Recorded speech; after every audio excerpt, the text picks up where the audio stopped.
하루의 끝자락에서 만나는 아로TV. 암행어사와 눈뜬 장님, 그리고 붉은 등불의 심판. 눈보라가 세상을 삼켰다. 강계의 밤은 짐승의 숨결처럼 매서웠다. 김은덕은 사령들에게 팔을 붙잡힌 채 지지 끌려나왔다. 뒤로는 부사의 청사가, 앞에는 끝없는 어둠이 자리했다. 이놈, 다시는 관문 안으로 얼씬도 하지 마라. 쇠붙이 소리가 나며 문이 닫혔다. 그 순간 모든 것이 멎었다. 운덕은 찢긴 도포자락을 끌어쥐었다. 바람이 옷 속으로 파고들고 눈이 뺨을 후벼 팠다. 그는 걸음을 때려다 멈추었다. 발밑에서 얼음이 부서지는 소리가 마치 인간의 존엄이 금이 가는 소리처럼 들렸다. 아, 형님, 정말 이럴 수 있습니까? 그의 입술이 터져 피가 맺혔다. 그러나 그보다 먼저 떠오른 것은 분노가 아니었다. 희미한 불빛, 오래전 기억 속 자신의 집 부엌. 연기가 자욱한 아궁이 앞에 6살 배기 김운덕이 쭈그리고 앉아 있었다. 그 옆에서 떨고 있는 10살의 서윤. 운덕의 어머니가 따끈한 밥 한 숟갈을 떠서 서윤의 손에 쥐어주며 말했다. 굶은 아이가 먼저 먹어야지. 그래야 다음에 남의 도울 줄 안단다. 서윤은 그 밥을 삼키며 고개를 숙였다. 덕아, 형이 이 다음에 꼭 은혜를 갚을게. 그 말이 부엌의 연기처럼 피올라 눈보라 속 그의 귀에 맴돌았다. 운덕은 천천히 하늘을 올려다보았다. 눈송이가 흩날리며 밤하늘의 별빛을 삼키고 있었다. 그는 이를 악물었다. 형님, 세월이 벼슬을 주었을 뿐 사람의 마음까지 바꾸진 않았어야 했소. 눈 속의 한숨은 서서히 맹세로 바뀌었다. 은혜를 배신한 자에게 하늘이 대신 물을 것이다. 그 하늘의 칼이 언젠가 내 손에 쥐어질 때까지 나는 잊지 않으리라. 그의 눈동자에 얼음보다 차가운 빛이 스쳤다. 눈발 속 그의 발자국은 깊었다. 하지만 막상 그의 걸음이 향한 곳은 복수의 길이 아니었다. 그는 아버지였다. 집엔 곧 시집을 가야 할 딸이 있었다. 가세가 기울어 혼례를 치를 옷 한 벌조차 마련하지 못했던 것이다.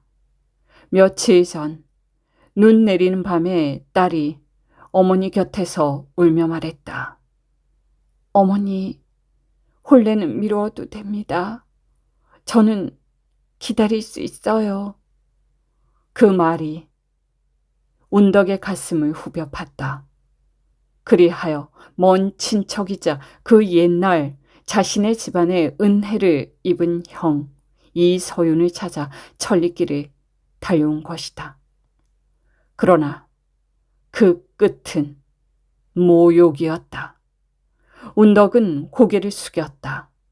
눈 위로 떨어지는 눈물이 얼음처럼 굳어갔다.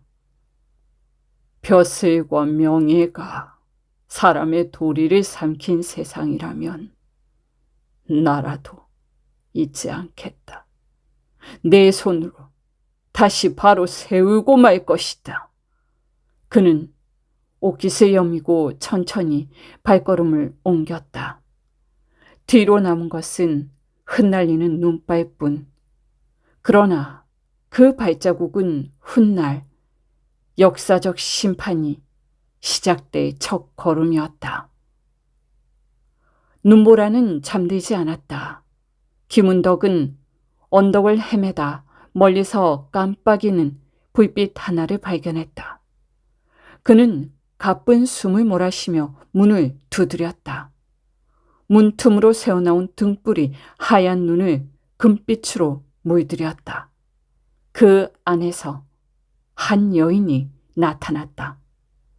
은빛 비녀, 고운 옷소매, 그리고 어딘가 고요하게 닫힌 눈동자. 이 밤에 길을 잃으셨습니까? 강계에서 쫓겨난 사람입니다. 잠시 몸을 녹일 수 있을까요? 춥습니다. 어서 들어오십시오. 방 안은 따뜻했다.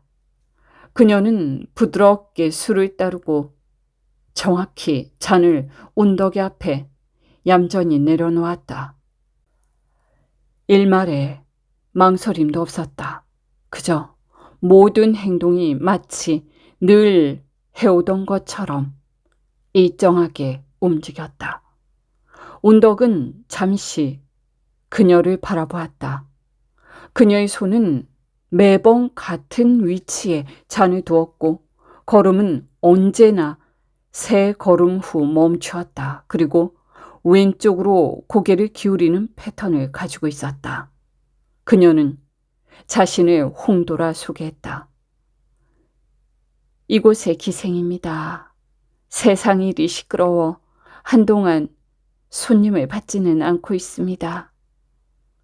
그녀의 말투에는 낭낭한 기품이 있었다.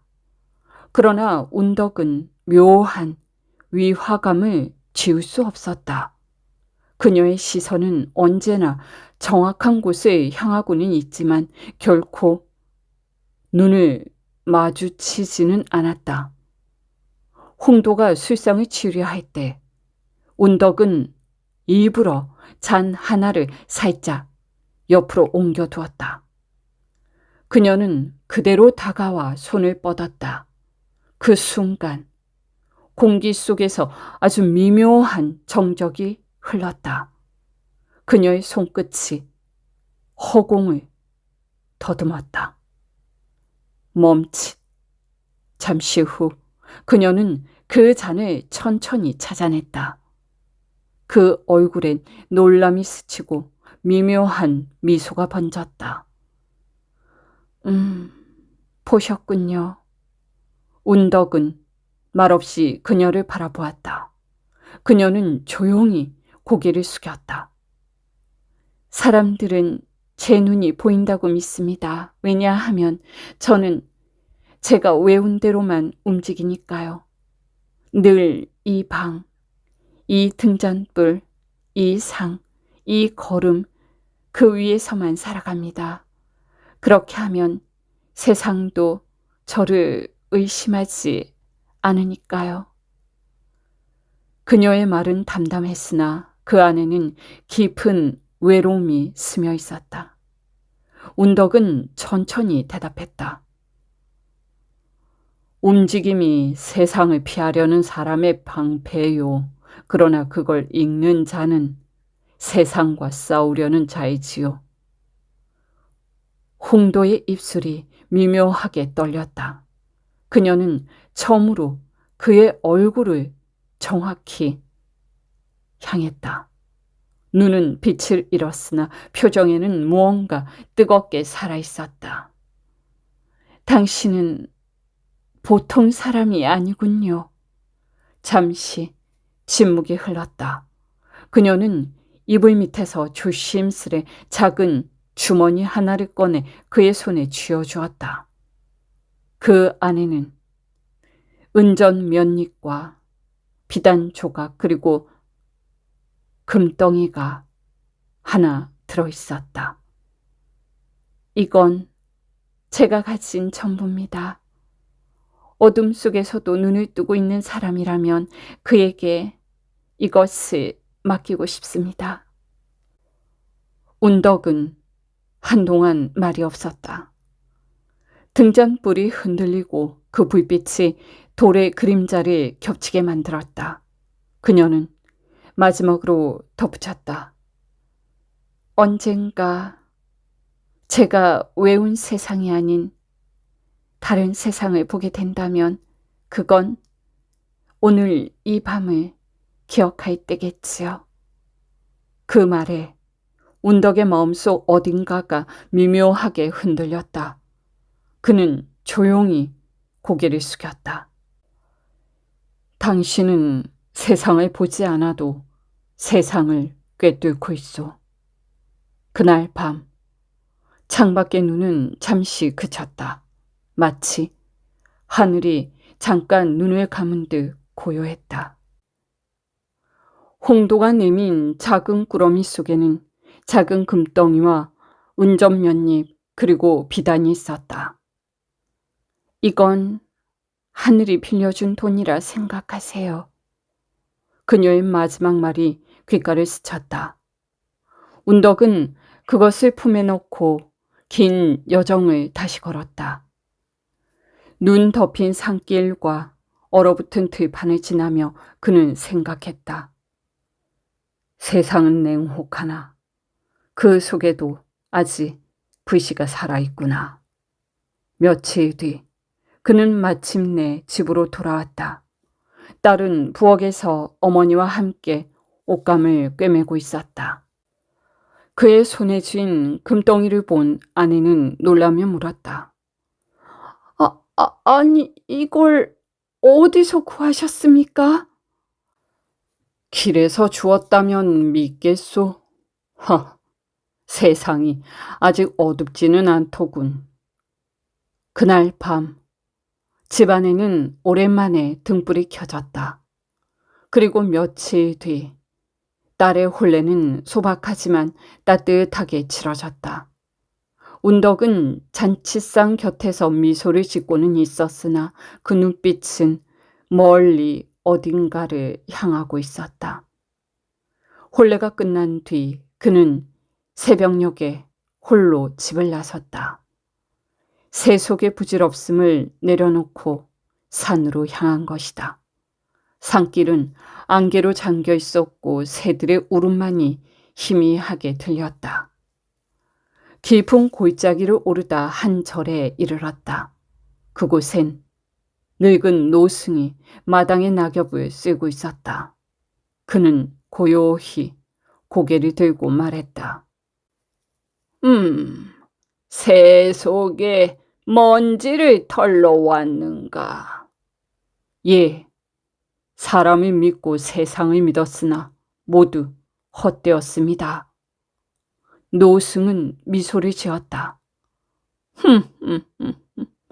헛됨을 아는 자는 이미 절반은 깨달음을 얻은 셈이지.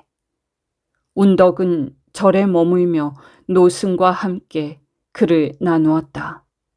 밤이면 등불 아래에서 한지 위에 붓을 놀리며 세상사를 논했고 낮에는 바위 위에서 몸을 단련하며 마음을 다스렸다. 노승은 그에게 말했다. 글은 마음을 다스리는 칼이요. 무예는 마음을 단련하는 글이네. 두 가지를 함께 익힌다면 사람의 본심을 꿰뚫는 눈이 열릴 것이야. 그날부터 운덕은 글과 무술을 함께 연마했다. 그는 마음이 번뇌로 흔들릴 때마다 붓을 들어 경문을 베꼈고 몸이 흐트러질 때마다 나무봉을 휘둘렀다. 시간이 흘러 여름이 오자 그의 발에는 근육이 서고 눈빛엔 바람 같은 맑음이 자리했다. 그의 품속엔 여전히 홍도가 건넨 은전 몇 잎이 남아있었다. 그것은 부와 은혜의 상징이 아니라 어둠 속에서도 세상을 볼 수 있는 징표가 되었다. 노승은 어느 날 조용히 물었다. 이제 세상으로 돌아갈 때가 된 듯한데 자네 생각은 어떤가? 내려간다면 무엇을 할 셈인가? 운덕은 고개를 들어 산 아래로 흘러내리는 안개를 바라보며 답했다. 이제 눈먼 세상을 깨우러 가야겠습니다. 그때 노승은 묘하게 미소 지었다. 하늘이 준 힘으로 눈을 뜨려 하는가. 가시게, 운명이 그대를 기다리고 있을 것이네. 그날 운덕은 산을 내려가며 처음으로 깨달았다. 자신이 걷는 길은 복수의 길이 아니라 세상을 보게 하는 길임을 말이다. 그 무렵 강계 관아에서는 기이한 소문이 돌았다. 아이고, 부사나리께서 기생 홍도를 특별히 불렀다던데. 그저 눈이 멀었다는 그 기생 말인가? 이서윤의 귀에는 이미 그런 이야기가 들어있었다. 어느 날 그는 심심하다는 핑계로 홍도를 관아로 불러들였다. 등잔불 아래 그는 홍도를 유심히 바라보았다.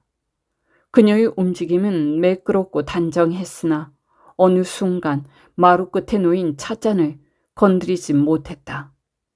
이서윤의 입가에 비열한 웃음이 번져나갔다. 그래서였군. 사람들은 그대의 눈이 맑다 했으나 실은 세상을 보지 못하는 눈이었지. 홍도의 손끝이 떨렸다. 그녀는 고개를 들지도 않고 조용히 말했다. 나으리, 눈이 멀었을 뿐 세상의 더러움은 보입니다. 이서윤은 손에 들고 있던 찻잔을 내려놓았다. 그 소리는 짧고 건조하게 울렸다. 그대 같은 여인을 혼자 두기는 아깝지. 나의 곁으로 오라. 내가 그 눈을 지켜주마. 홍도는 고개를 저었다. 눈이 멀었어도 마음의 길은 보입니다. 나으리의 길은 어둡습니다. 저는 그 길을 따를 수 없습니다. 이서윤의 미간이 일그러졌다. 그의 손끝에서 분노가 번개처럼 튀었다. 감히 관찰사의 명을 거역해? 그는 군노들에게 명했다. 이 여인을 잡아라. 오늘부로 내 사람이다. 그러니 내 마음대로 할 것이다.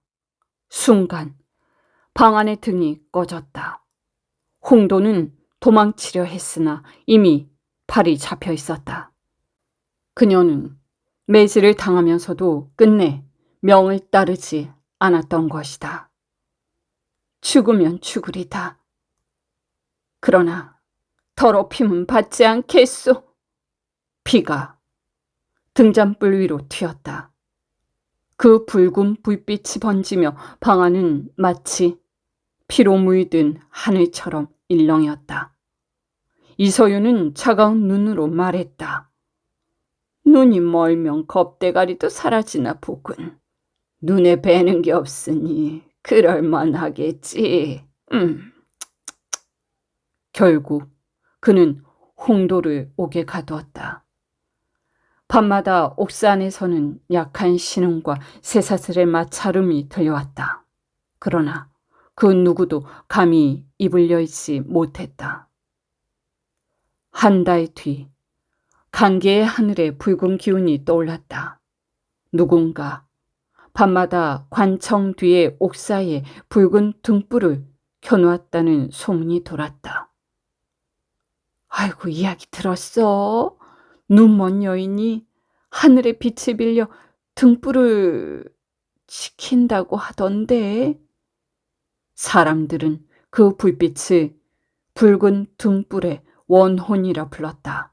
그 불빛은 훗날 김운덕이 강계로 돌아왔을 때 그를 인도하는 하늘의 징조가 될 것이었다. 초가을 산안개가 거치던 새벽, 김운덕은 절의 돌계단 아래에서 노승에게 마지막 인사를 올렸다. 이제 떠나렵니다. 세상은 여전히 어둡지만 제 눈은 조금 밝아졌습니다. 노승은 미소를 지었다. 하늘은 칼을 직접 들지 않는다. 대신 눈을 뜬 사람에게 그 일을 맡길 뿐이지. 그의 손에는 여전히 홍도가 준 은전 몇 잎이 남아 있었다. 그것은 이제 의로운 약속의 징표였다. 운덕은 산을 내려와 과거장으로 향했다. 안개가 걷히는 들길 위로 초가을에 바람이 불었다. 그의 도포는 오래되어 해졌지만 걸음에는 미세한 흔들림조차 보이지 않았다.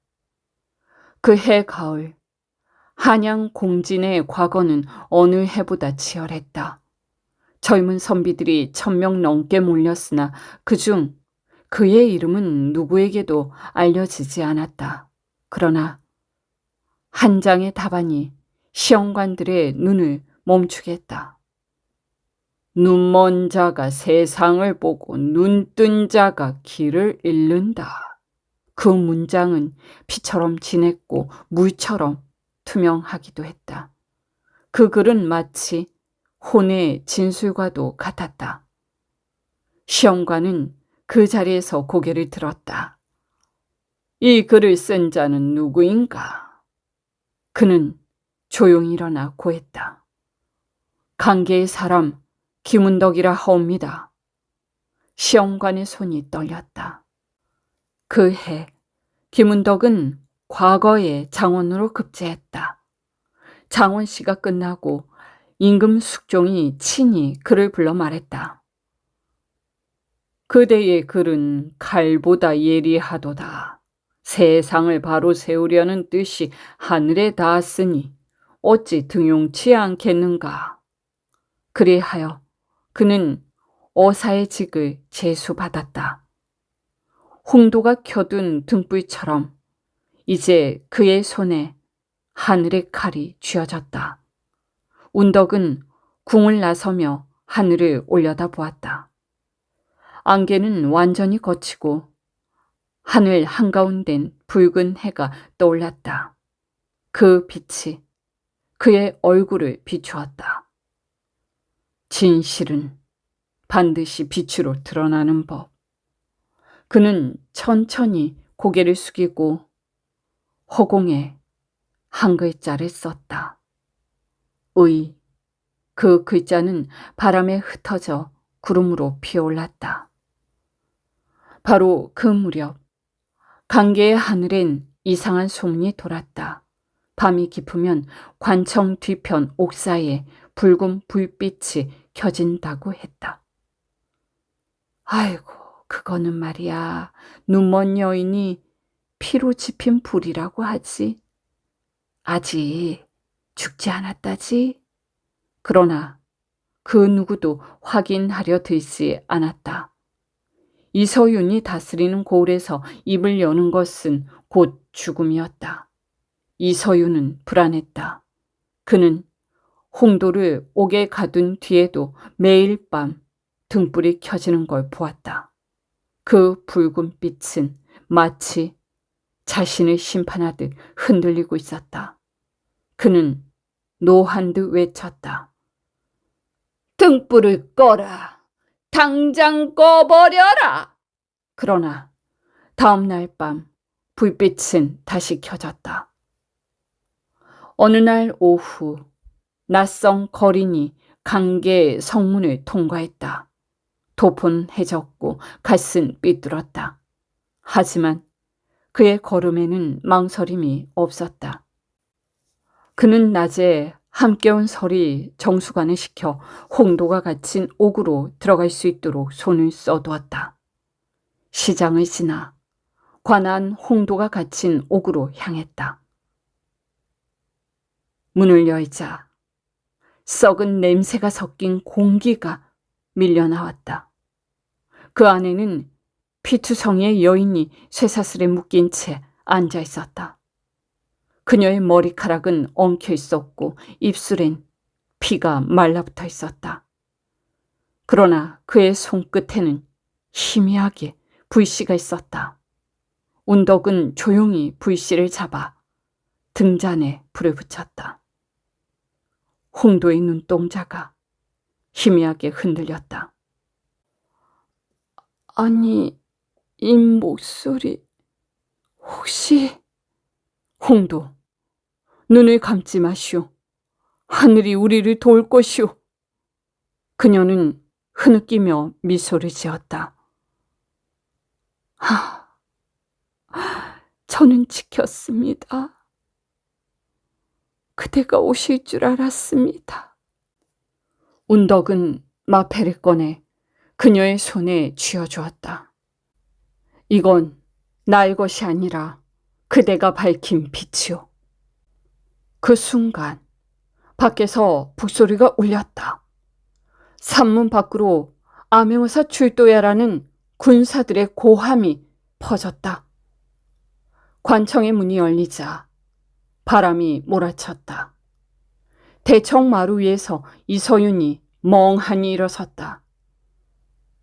아니, 이게 무슨 짓이냐?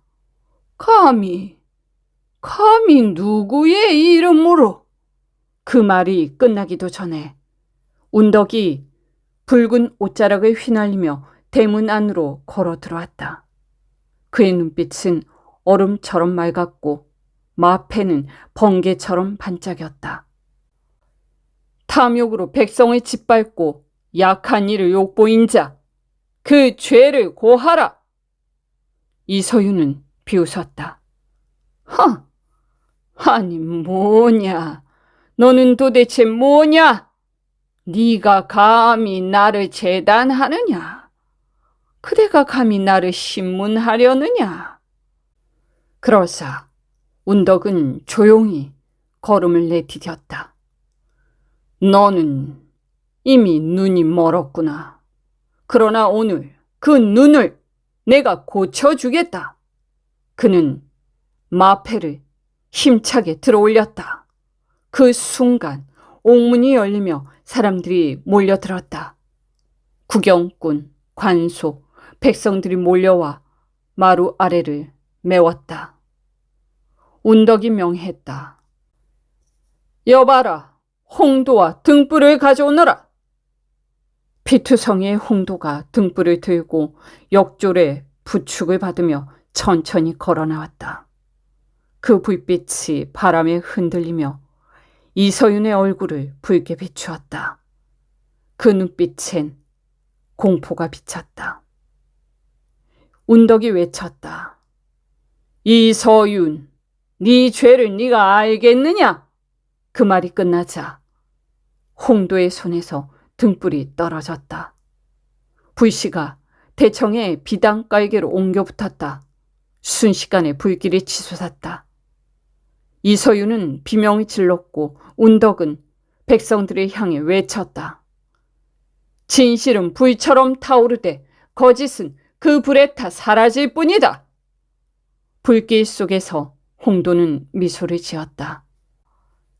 이제야 세상이 조금 보이네요. 그녀는 그렇게 눈을 감았다. 이튿날 강계의 하늘엔 연기처럼 희미한 붉은 기운이 맴돌았다. 사람들은 말했다. 어사가 불의 심판을 내렸어. 홍도의 등불이 하늘로 올라갔다고 하지요. 아이고 불쌍해라. 운덕은 홀로 불탄 관청 앞에 서서 중얼거렸다. 하늘의 칼은 사람의 손에 있었구나. 그가 떠날 때 저 멀리 산허리 위에서 노승의 목소리가 바람을 타고 들려왔다. 세상에 눈을 뜨게 한 자여, 이제 그대의 눈은 무엇을 보았는가? 운덕은 천천히 답했다. 눈이 아니라 마음으로 본 세상입니다, 스님. 그 말과 함께 그는 길 위로 사라졌다.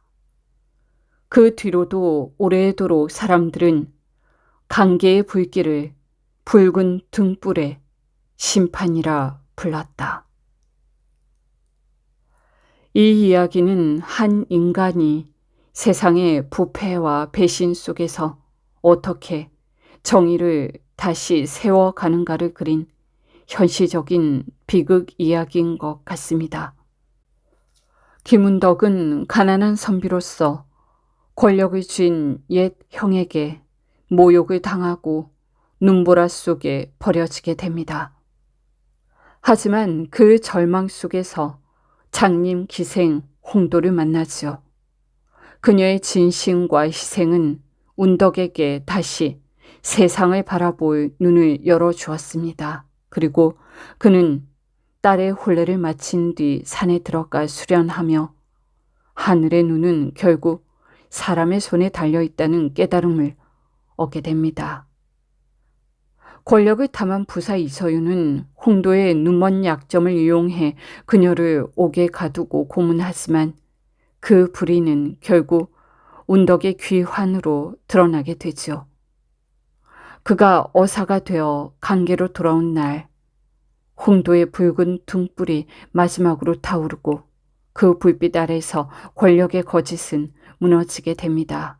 그렇게 이 이야기는 한 인간이 오직 양심과 의지로 불의와 맞서 싸운 이야기자 진실을 지키기 위해 반드시 희생이 따를 수밖에 없다는 냉정한 현실을 보여주는 것 같습니다.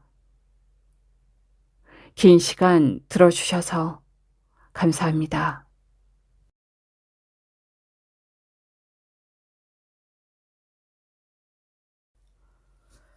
복이 많은 정원용. 경산 정원용은 조선시대 대신들 가운데서도 가장 장수한 인물로 꼽힌다.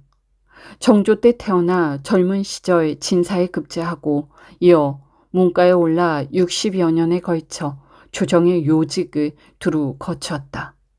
그는 헌종 때에 이르러 정승의 자리에 올랐으며 손자인 정범조 또한 후일 정승이 되어 경산 정씨 집안은 조선의 대표적인 명문 세가로 자리 잡았다.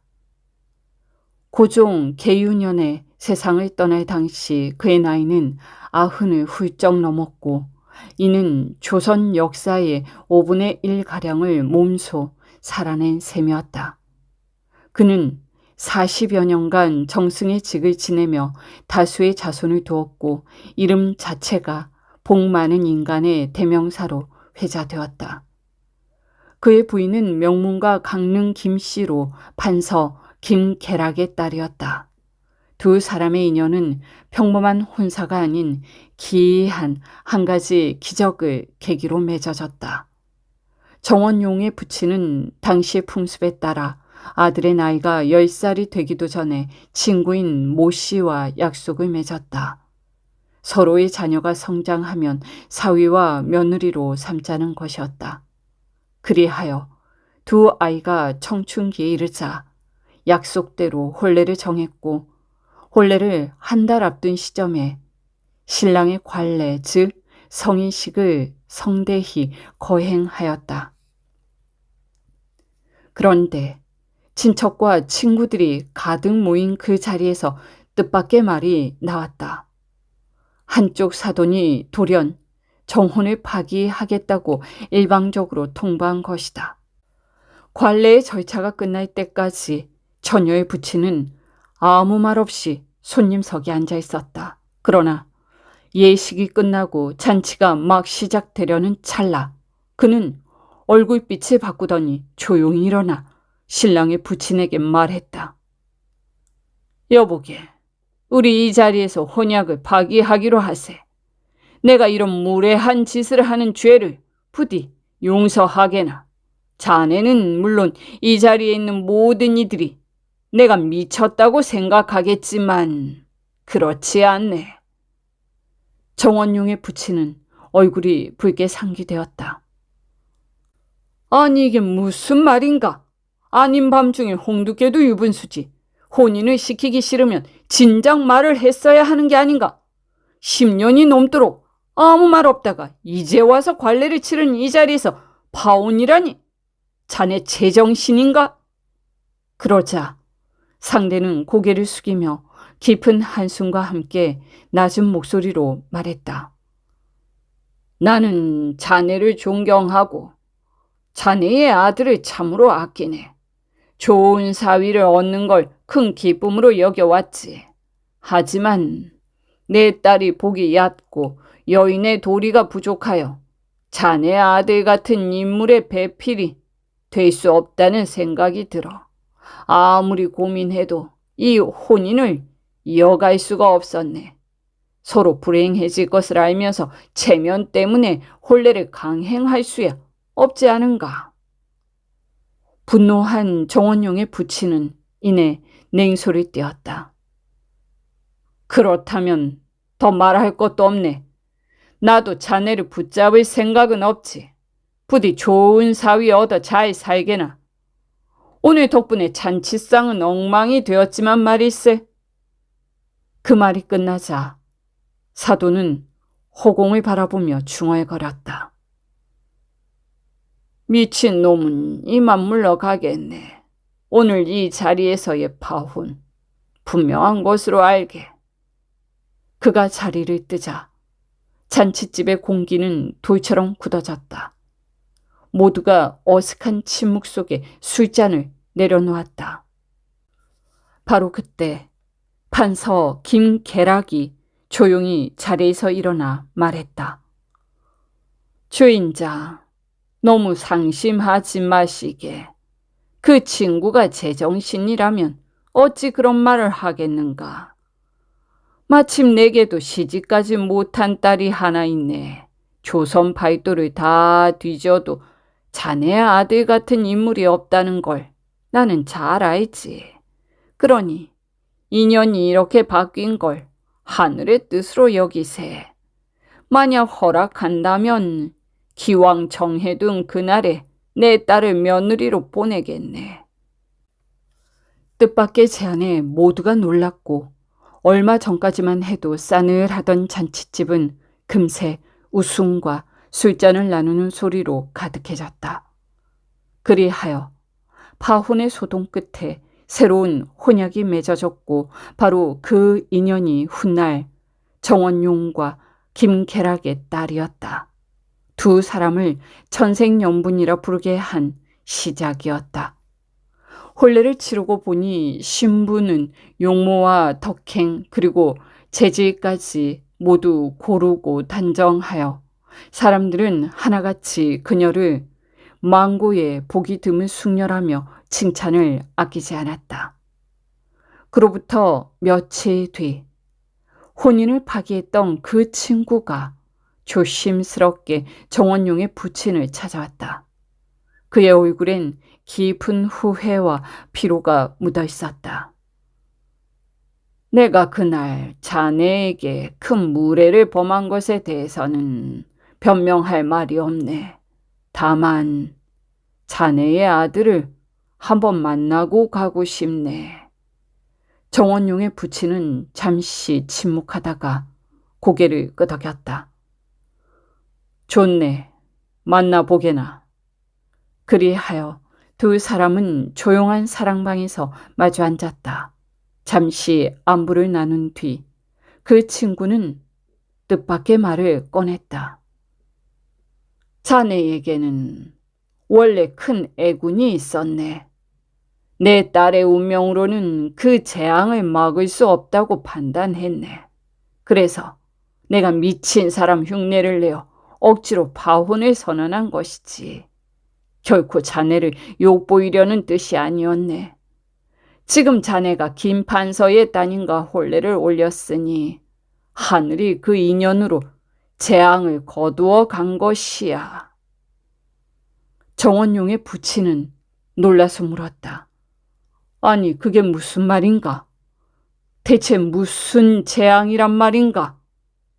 그는 깊은 한숨을 내쉬며 조용히 말했다. 아, 그 아이, 자네의 아들. 첫날 밤에 복상시를 맞아 세상을 떠날 운명이었네. 내 딸의 복으로는 그 밤을 견디지 못할 걸 내가 알고 앞서 그 인연을 끊은 것이지. 그제서야 모든 일이 풀렸다. 첫날 밤 정원용은 갑작스레 의식을 잃고 쓰러졌다. 그러나 신부가 침착하게 어머니를 불러 바늘로 남편의 손끝을 찔러 피를 내자 숨이 돌아왔다는 것이다.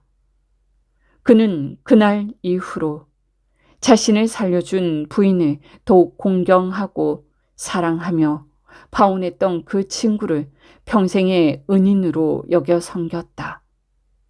그리고 김계락의 딸과 50년 동안 금슬 좋게 지내며 세상 사람 모두가 부러워할 복된 노년을 보냈다. 세월이 흘러 백발이 된 어느 날 정원용은 내실로 들어와 부인에게 말했다. 이번 과거에서 내 친구 영명위 동현주의 손자가 급제했다오. 내일 우리 집으로 신은의 예를 드리러 온다 하니 점심상을 잘 차려야 하겠소. 예, 그렇지요. 걱정 마세요. 그 시절 회동은 정씨 가문이 집단으로 살던 마을이었다. 지금의 회현동이다. 매일 아침마다 집안의 젊은 부인들이 시댁 어른들께 문안을 올리는 풍습이 이어졌고 그날 역시 평소와 다름없이 온화하고 평화로운 아침이었다.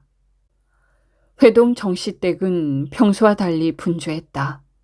모두를 놀라게 한 것은 다름 아닌 이른을 훌쩍 넘긴 정경 부인이 직접 아침알을 두르고 마루 앞 밤 빛간에서 며느리들과 손자 며느리 그리고 하인들을 지휘하며 잔치 음식을 준비하고 있었기 때문이다.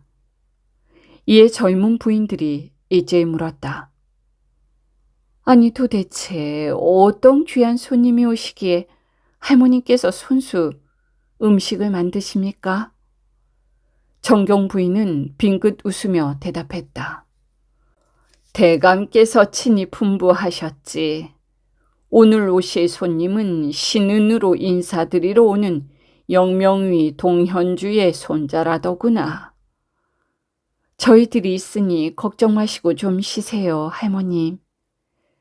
젊은 부인들이 그렇게 말하며 달려들자 부엌 안팎은 금세 활기로 가득 찼다. 모두가 힘을 합쳐 손쉽게 잔치상을 차리던 중 동구 밖에서 풍악 소리가 들려왔다.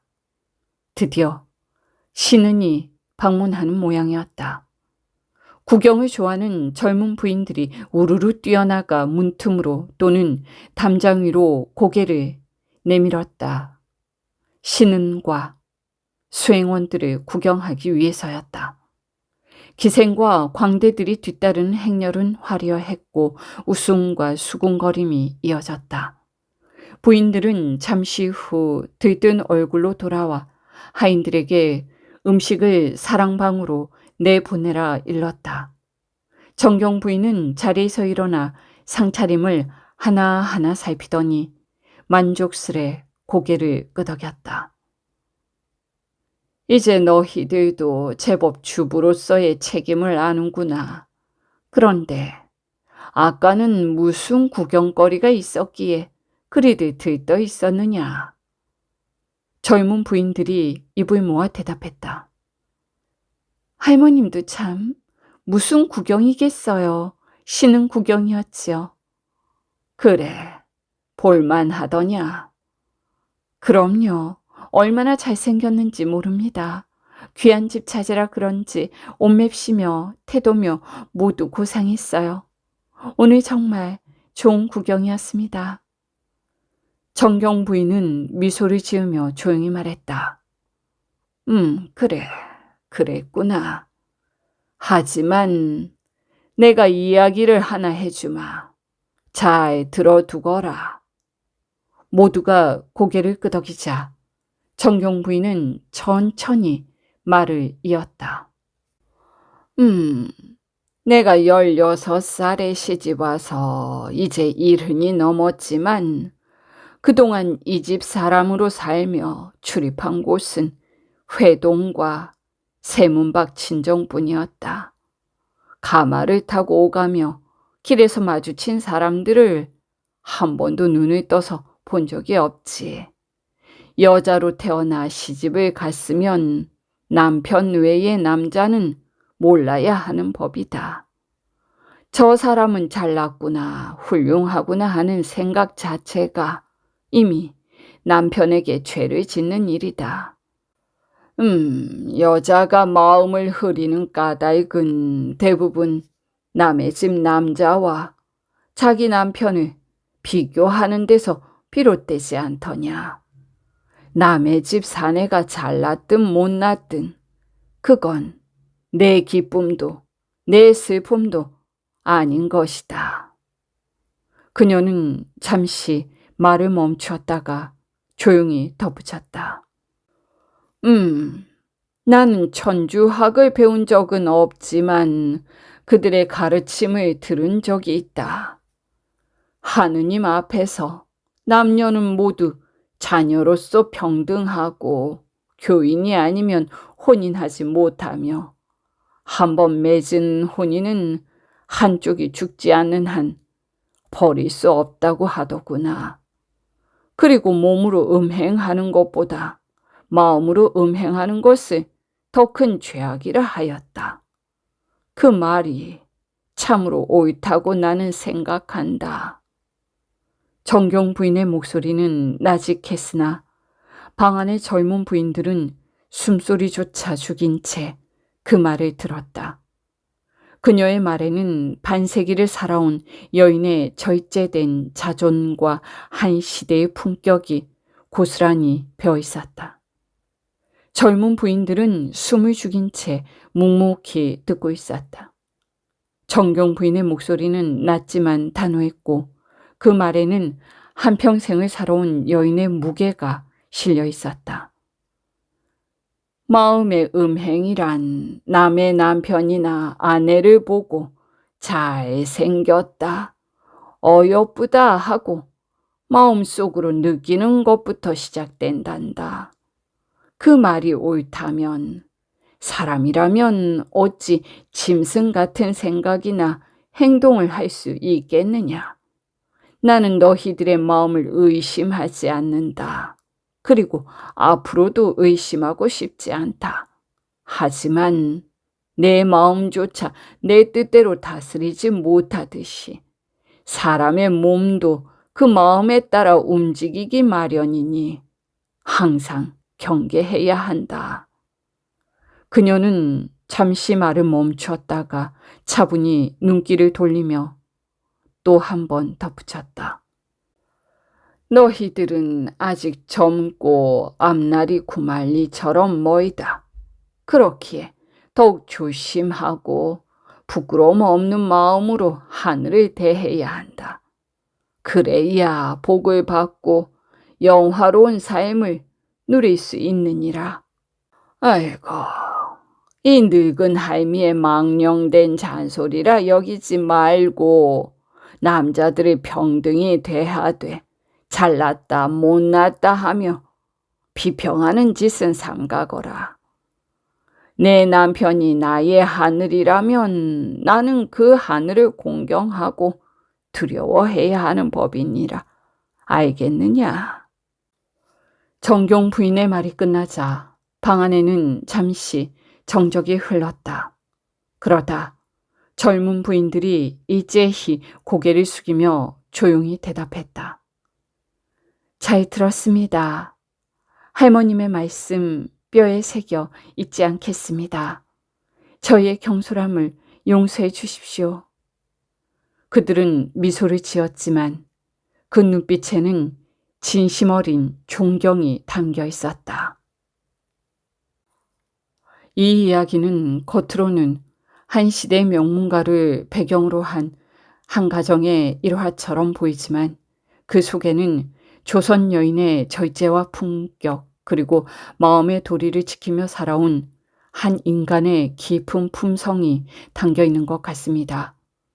정경 부인 김 씨는 세상의 화려함이나 권세보다 한 남자의 아내로서, 한 가문의 어른으로서 마음을 지키는 일을 가장 큰 덕으로 여겼고, 그 믿음은 단지 그녀 개인의 미덕이 아니라 한 집안의 기둥이 되어 남편 정원용이 평생 복과 영화를 누릴 수 있는 바탕이 되었다고 생각됩니다.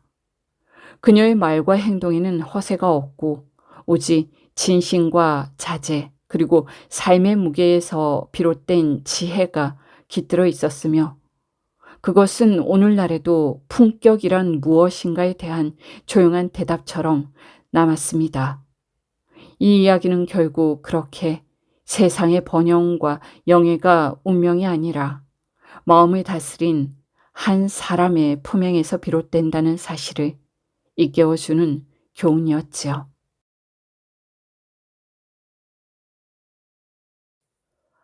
사귀가 지키던 보물. 해저문 황혼역. 낯선 산길을 지나더니가 발길을 멈춘 곳엔 오래된 기와집 하나가 버려진 채 숨을 죽이고 있었다. 담장은 무너졌고 대문은 반쯤 벌어져 바람에 삐걱거렸다. 허물어진 처마 끝엔 까마귀 한 마리가 앉아 음산하게 울어댔다. 그 집은 예전엔 이 고을에서 손꼽히는 부자의 저택이었다. 가축과 종들이 마당을 가득 메웠고 동네의 절반의 땅을 가진 집이었다고 한다. 그러나 어느 해부터인가 집안 사람이 하나 둘씩 원인도 모른 채 죽어나가기 시작했다. 대를 이을 아들들도 젖먹이 아이도 심지어 하인들마저 모두 밤마다 괴한에게 목숨을 잃었다는 소문이 돌았다. 그리하여 지금은 누구도 그 집 근처를 지나지 않았다. 낮에는 적막하고 밤에는 저택 안에서 사람 웃음소리와 울음소리가 동시에 들려온다는 풍문도 떠들었다. 그날 밤 길을 잃은 한 선비가 멀리서 그 저택을 발견했다.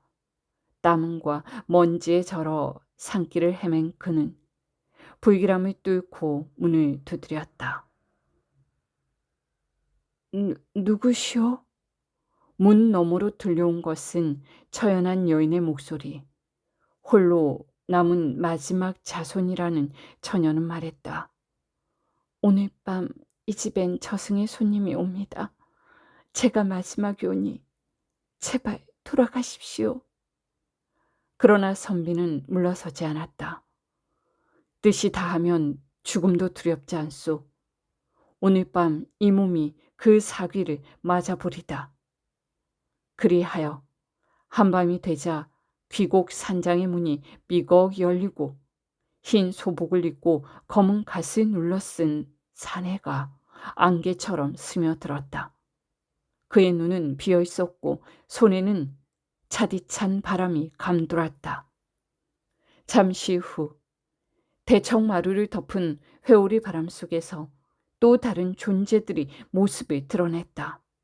이윽고 죽음을 품은 긴 밤이 시작되었다. 밤이 깊어지자 집안은 기묘한 정적에 휩싸였다. 창문 너머로 달빛 한 자락이 비추는가 싶더니 쾅! 묵직한 무언가가 문을 걷어찼다. 동시에 기와가 흔들리고 대청 바닥이 덜컥거렸다. 그 순간 살기를 머금은 회오리 바람이 집안을 휘감았다. 그리고 그 속에서 나타난 것은 인간인지 짐승인지 알 수 없는 형체였다. 그는 눈동자가 검붉은 피로 가득 차 있었다. 등 뒤로는 뿌연 연기처럼 번진 그림자들이 우르르 몰려들었다.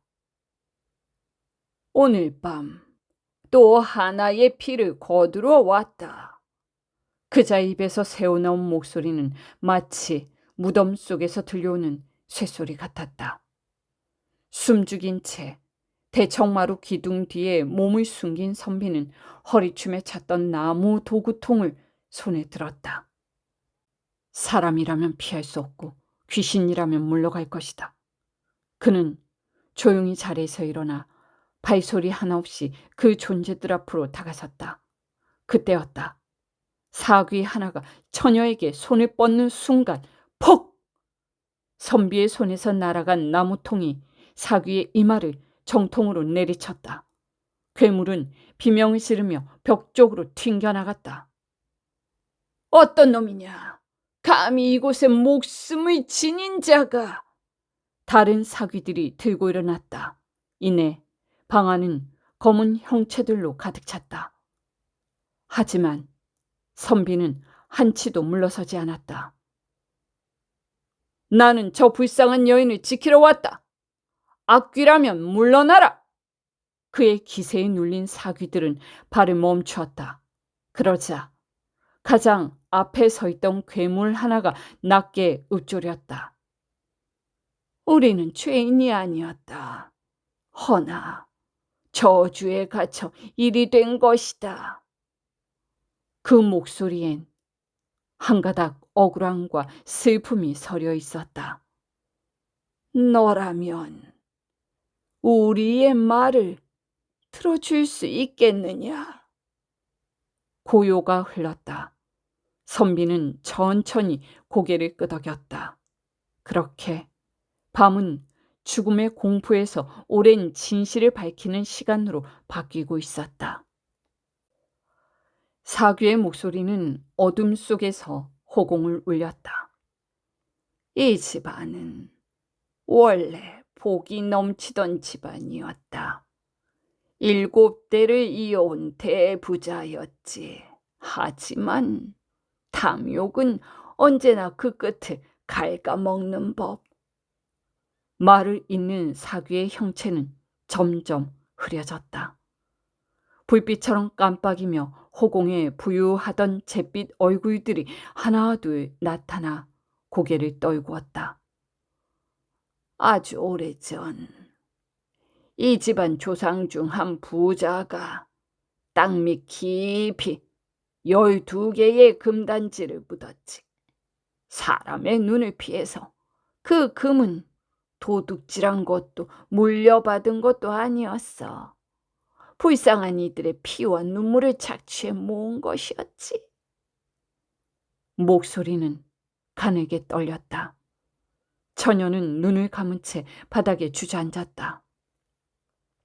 눈물인지 저주인지 모를 이슬이 속눈썹 끝에 맺혀 있었다. 그 단지들은 땅에 묻히는 순간 사귀가 되었다. 복이 아니라 재앙이 된 금이었지. 집안은 무너졌고 후손들은 밤마다 하나씩 우리를 맞이했어. 선비는 깊은 숨을 내쉬었다.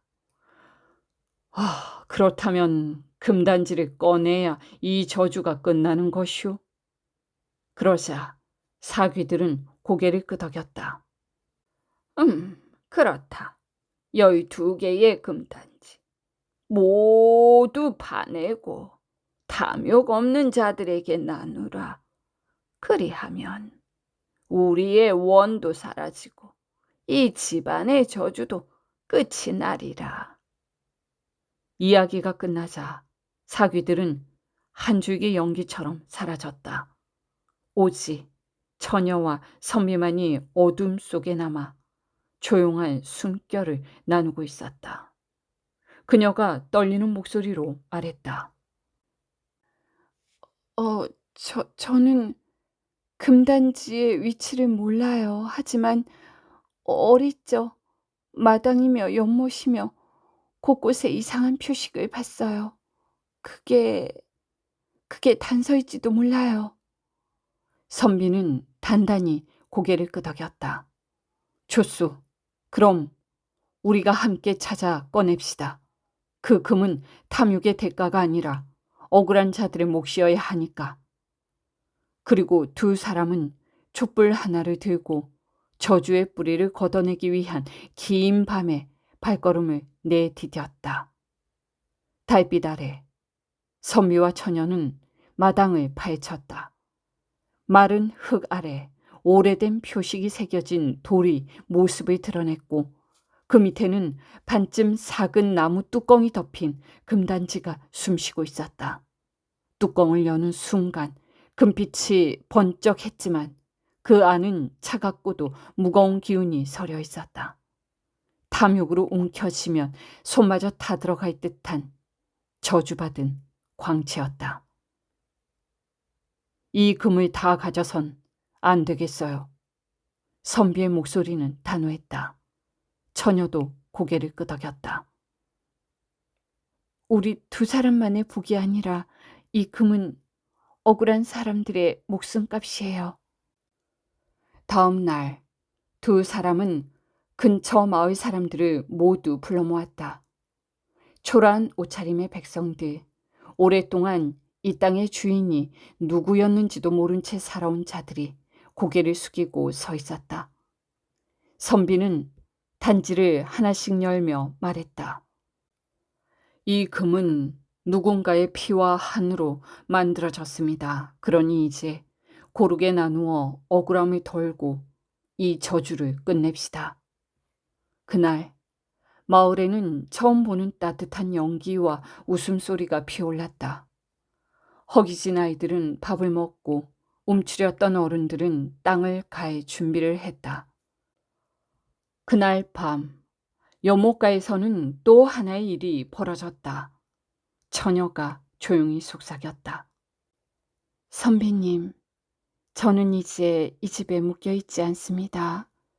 덕분에 살 수 있었어요. 그 순간 잔잔하던 연못에서 물살이 일었다. 뿌연 안개 속에서 하얀 배 한 척이 떠올랐다. 타시죠. 저 배는 우리를 어디든 데려다 줄 수 있답니다. 선비와 처녀는 그 배에 올랐고 잔잔한 물살은 그들을 새로운 세상으로 데려갔다. 어디선가 노파의 목소리가 들려오는 듯 하였다. 그 욕심을 내려놓은 자들, 복은 결국 너희 몫이 될 것이다. 그렇게 저주받았던 집은 사라지고 전설만이 남았다. 한때 사귀가 지키던 금단지는 이젠 누군가의 삶을 다시 밝히는 등불이 되었다. 이 이야기는 우리에게 조용히 말해줍니다. 진짜 무서운 것은 어둠 속의 괴물이 아니라 사람 마음 속에 자라나는 욕심이라는 것을 말이죠. 한때는 복으로 여겨졌던 금단지가 시간이 흐르며 저주가 되고 비극을 불러왔습니다. 탐욕이 쌓이면 결국 스스로를 올가매고 만다는 것을 이 버려진 고택은 긴 세월 동안 말없이 보여주고 있었습니다.